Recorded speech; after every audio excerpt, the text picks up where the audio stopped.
Live from New York. It's the show that's going to catch Mr. Beast. Saying that. We're going to. No, we're not. Yes. No, we ate 1,000 candy bars. That's not gonna What happened? We start with the AFC wildcard. Dolphins are 4.5-point underdogs in Kansas City on Saturday night on Peacock. Don't forget, last matchup was in Germany where the Chiefs won even though the offense was shut out in the second half. Neither quarterback threw for over 200 yards, and it's going to be polar vortex chilly. May end up being one of the coldest games ever, and honestly, just say a cold number and someone is reporting that's what it's going to be. Minus 15, sure. Minus 30. Yep. Now, our studio, however, what's up, buddy? is room temperature. It is. Yet you are wearing a famous, first things first, famous fleece. Yes. I've worn this one other day in my life. It also happened to be, one of the best days of my life. A great day in the history of the show, except for the moment when Wildes got kicked off the show for Eric Stone Street. It was, of course, the Chiefs parade. This has been sitting, hanging in the closet since then, waiting for a special day to break it out. And what better day than the eve of the postseason, when I'm going to be asked foolish, silly questions like this one. Can chances Tua Tagovailoa outplays Patrick Mahomes in a playoff game? In a playoff game. And now listen, I know Bruce says we don't wave pom-poms for anyone, but we on this show tend to wave pom-poms for our own picks.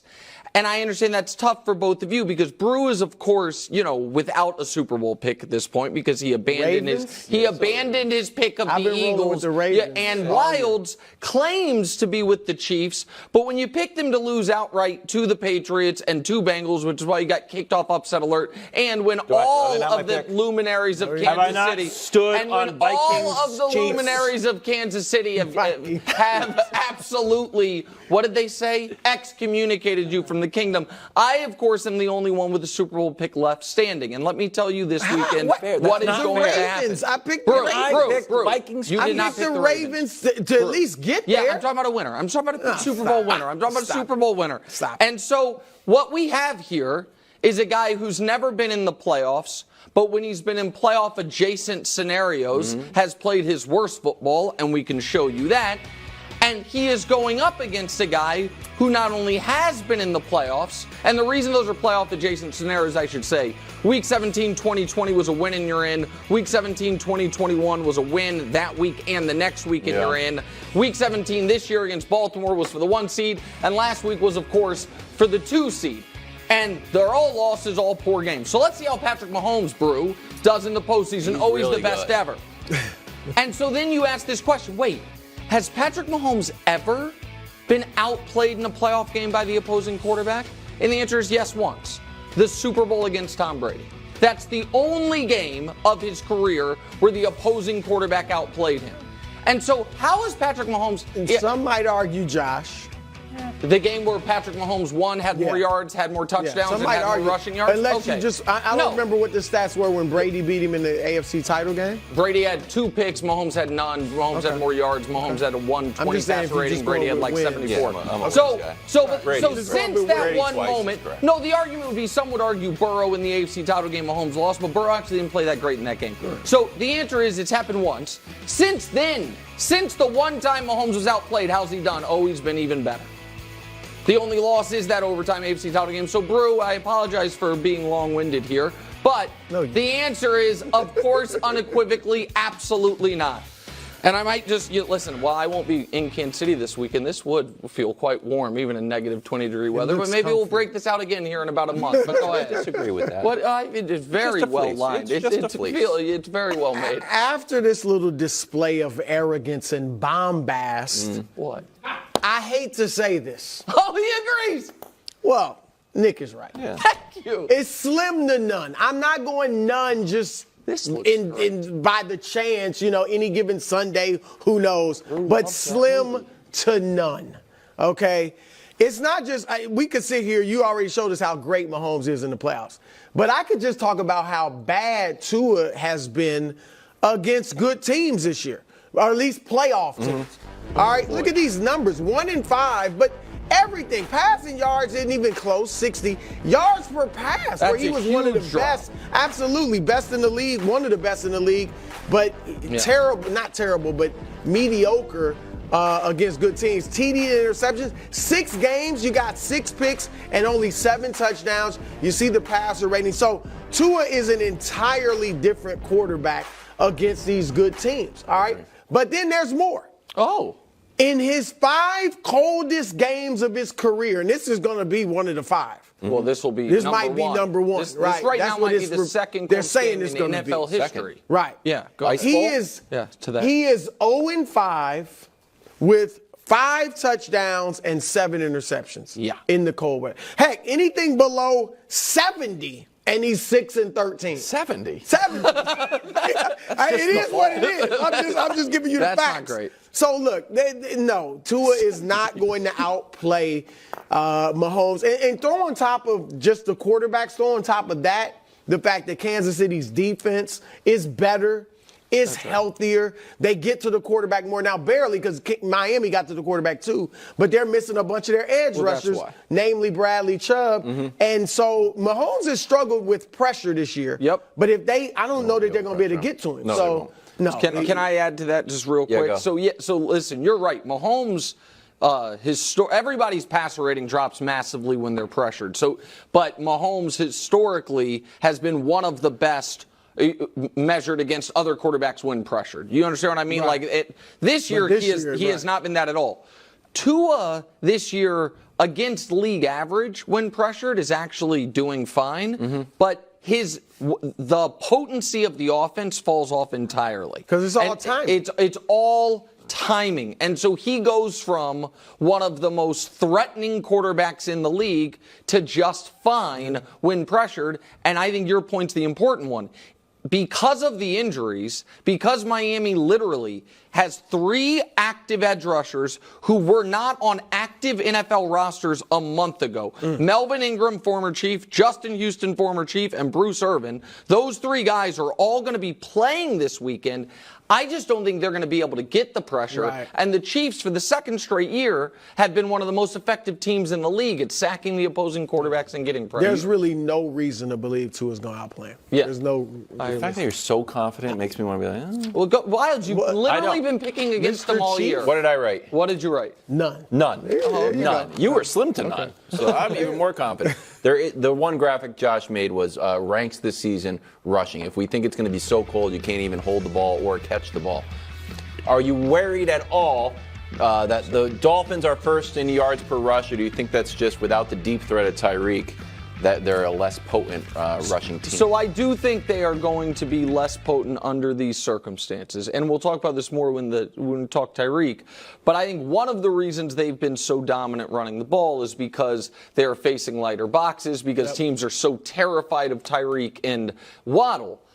In this weather with this wind and these conditions, I don't think you're going to have to be that concerned with the deep ball. I don't know I don't think in so. gusting winds if Tua can throw it 30 yards down the field. Well, maybe nobody can.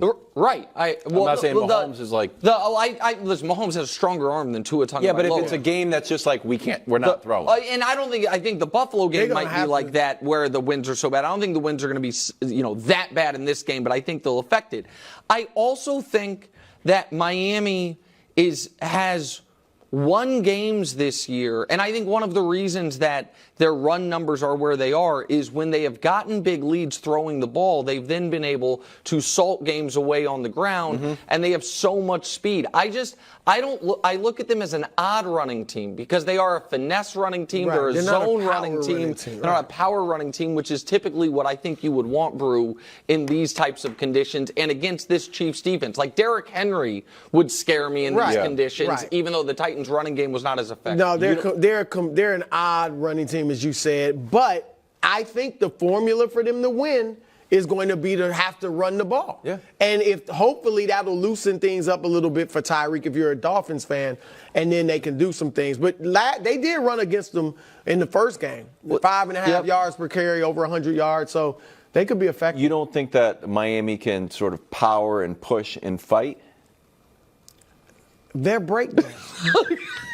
And breakdancing is is not a winter sport. Oh, it's not? It's not. Really? Unless you're inside, in a gym or at the club or something like that. No. Got it. I didn't know that. Okay, there you go. I told you guys he's sad. Sad? You think Really? so? He seems like I think he's a little wistful. I do. I do because, and here's the thing. And am I scared of Tyreek Hill? Of jet sweeps? For sure. See? I'm scared of, like, the ball in his hands. He's one of the scariest players in league history. He's one of the most dynamic players in league history. I think these conditions in particular, plus Tyreek already had an ankle injury. Tua threw him that hospital ball that seemed to result in the quad injury, which popped up on the injury report. He didn't fully practice all week. It's going to be tough conditions. So I don't think the conditions are, if you were somehow playing Tyreek Hill in the Super Bowl in a dome in perfect weather, he'd be the scariest player on the field. I think in this game, he's as unscary, that's not the word, I apologize, as Tyreek Hill can be, which is still somewhat scary. But the point that I was saying earlier in the week, and I think you're seeing it here, you're not hearing the same type of comments you've heard from Tyreek. Oh, that's a good point. You called that. At any point. At Tyreek, right when he got there, most accurate quarterback ever. This season, best offense I've ever been a part of. Going into the first game, you're going to get that work. Heard none of it right now. I do think some of the confidence has been stripped away from this Dolphins offense from even one of the most confident players, righteously confident, in league history in Tyreek Hill. I think he's confident in himself. He's just realized, we are what we are, which is a pretty good team, a finesse team, and we're not going to beat the big boys. All right, I think that's all it is. I don't think he's wistful. Sure, everybody would love to keep playing for Super Bowls and all that. But individually, as I said, he's gotten more recognition and shine. Not that he didn't get any in Kansas City, but he's gotten more in Miami. We weren't ever talking about him as an MVP candidate in Kansas City. We weren't ever even talking about him as a top 5 receiver. Can I ask you a question? Yeah. I didn't mean to interrupt you. I apologize. No. Okay, so now that he's gotten that, do you think if he could orchestrate a trade back there this offseason, he would? Because I do. Now that he's gotten it, it's like, hey, I'm great even without him, and I got my contract. I would think so. That I would, and I understand it's the weather and all that. I would if I were him. I wouldn't do it for $17 million. Right. It depends on the money. No, his contract's already there. I'm saying his contract is already signed. Would you rather play for the Chiefs? Of course. Yeah, absolutely. I think he always wanted to play for the Chiefs. But I guess my point is we're all saying that now. I don't think that was the conventional wisdom. Week 5. Here's what I'll say. Week 5, it was, this is the best offense. Tua might win MVP. Tyreek's going to have 2,000 yards. Right? That was, that's where we were at. I don't think he made a mistake. I'm not saying he made a mistake. Yeah, I think he did the right thing. Go get your money. You've got your Super Bowl. Now you're actually doing better individually. So far, should they be scared of him? No. And I'm big on this. You guys obviously know this. How you do against the best teams. All right, everybody can go out there and score 30 against the Pistons. You even handicap the games against the Pistons, right? Yeah. So against the great teams, Tyreek has 2 touchdowns in 6 games against playoff teams. No games over 100 yards. I'm not saying Tyreek can't get it done against these good teams. I'm saying good teams know how to defend him better, and it's on Tua. Tua more so than Tyreek, and so no, especially under these conditions. And he's not going to be that we scared. shouldn't move past this conversation without mentioning the name of Pro Bowl and All-Pro snub L'Jarius Sneed, who has done better than any player in the league at stopping the opposing team's number 1 receivers throughout the year. The only number 1 receiver that had anything close to their regular performance was, God dog it, I think it was Devontae Adams in the second game, or maybe the first game, whatever it was. Everyone else he has slowed down. And so you have him on the outside and an actual all-pro corner, Trent McDuffie, in the slot. So the Chiefs are, they traded away Tyreek, and the first-round pick they used was a guy who's now an all-pro in the secondary who might be matched up on Tyreek at times with safety help. The Chiefs are just set up better than almost any team in the league to deal with him. Yeah. Patriots have executed with the Patriots, Super Bowl 49. He's 2-time Pro Bowler, 8 seasons as Patriots linebacker. He's been assistant coach, linebackers coach. It's a little bit odd because Belichick's not big on titles, but he was kind of the coach in waiting. Brew, do you like this hire? I said a few days ago that I think they should just clean house completely of anything related to Belichick. But I've changed my mind. After looking more into Jerod Mayo, the dude is impressive. Now, I know we'll see. We have no idea whether he'll be a great coach. But as an individual, I mean, he was a leader immediately on that team as a rookie. I mean, this is a team that's won Super Bowls. And he goes in there as a rookie and becomes a locker room leader almost immediately. The coaches respected him almost immediately. He sat in on coaching meetings when he was a player. Like, he'll have the players' respect. And I think, looking at the type of individual he is, he's obviously his own man, that he will take the best, or at least attempt to take the best of Belichick, but also do his own thing as well. I like to see him go get, like a Matt LaFleur, Sean McVay, Ben Johnson, like a hot young offensive coordinator. Not those specific guys. Right. But Nice. Like the next whoever the next guy is like that. And then I think it'll be good. And I also throw this out. We're seeing players that played, not too long ago come in the league now as head coaches, and they're all doing well. Succeeding. D'Amico Ryans, Dan Campbell, Antonio Pierce is probably not going to get that job, but he acquitted himself well. He should get that job. Yeah. I mean, he maybe after the dust clears, he will. But he showed that he looks like he's a good coach. I don't count Jeff Saturday just because he had no preparation. No. You see, he's been somebody tweeted that the best hires these days are either nerds or linebackers, and I was like, you know what? I think you might be right. D'Amico Ryans, Antonio Pierce, Jerod Mayo, and then a bunch of guys who came up kind of, on the analytics side, or like the Mike McDaniel type. But go ahead. Vrabel too. Vrabel linebacker. Vrabel's a linebacker. Yeah. Go ahead. I think it's good. Go ahead. Got fired, so it's an odd one to throw in. But he is good. Bunch of guys in the playoffs. No one thinks he's not a good coach. So obviously I'm optimistic. I love the idea of having a guy who's won a Super Bowl as a player and then you've groomed him to take over the team. I think it's very similar to what the Yankees did with Joe Torre, where it's like Joe Girardi won 3 World Series. Hey, can you sit here? You know what it's like as a player. Now you know what it's like to manage the team. You take over and then you win another World Series. So I think that's great. I also like this. The different ways in which the Patriots have handled the departure of a legend.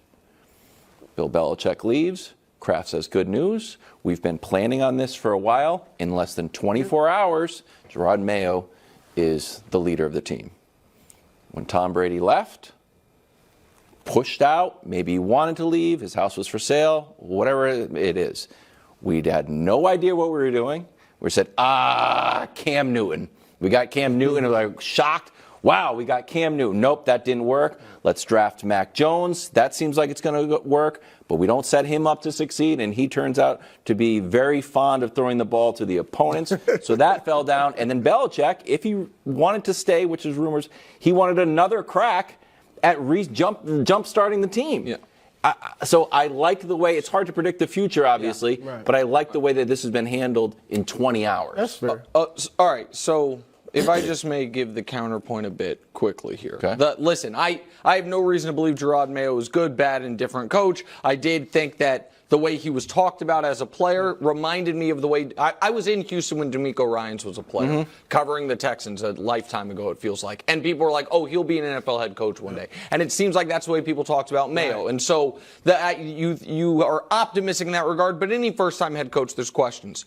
My concern, especially after reading this very well-done, long-form Seth Wickersham, Don Van Natta, and Wright Thompson piece on ESPN about the end here, is some of this was the Krafts, most notably Jonathan, replacing the most powerful, experienced voice in the NFL with the youngest, least experienced coach there is.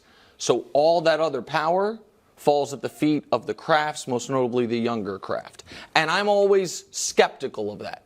And so you have replaced a guy who was your head coach, GM, and de facto team president for 20-some years with it, all those jobs have to be replaced now. And instead of hiring someone who at least has held one of them for it's first time everything. So it doesn't mean he won't be a good coach. But I do think that this next era of Patriot football is going to be very interesting to watch. How much Robert's involved, how much his son Jonathan Kraft's involved, and how much power Jerod Mayo has, no matter how good he is or isn't on game day. So that would be my That's interesting. caution. I mean, the question is, does the coach-GM combo work outside of Bill Belichick? Probably not. But does think so having either. the owner's kid be the de facto GM work? Usually not. Thanks for watching. Subscribe here to get more from the show and to check out clips from other shows on FS1.